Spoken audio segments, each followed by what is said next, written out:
फुटलेल्या पक्षांची स्थिती आणि एकसंध राहिलेल्या भाजप तसंच काँग्रेसची काय स्थिती आहे पाहूया।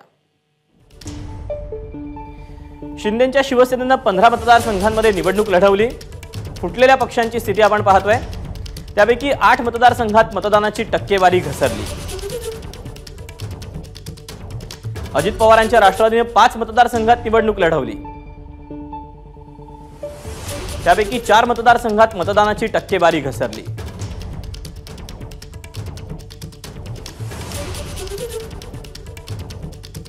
उद्धव ठाकरेंच्या शिवसेनेनं 20 मतदारसंघात निवडणूक लढवली, त्यापैकी 10 मतदारसंघात मतदानाची टक्केवारी घसरली। शरद पवारांच्या राष्ट्रवादीनं 11 मतदारसंघात निवडणूक लढवली,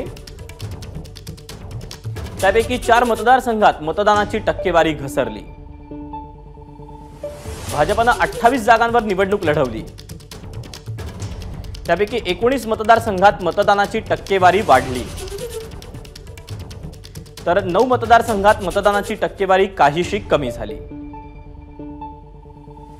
काँग्रेसनं 17 लोकसभा मतदारसंघात निवडणूक लढवली, त्यापैकी 10 मतदारसंघात मतदानाची टक्केवारी वाढली, फक्त 7 मतदारसंघात मतदानाची टक्केवारी कमी झाली। एबीपी माझा, उघडा डोळे बघा नीट।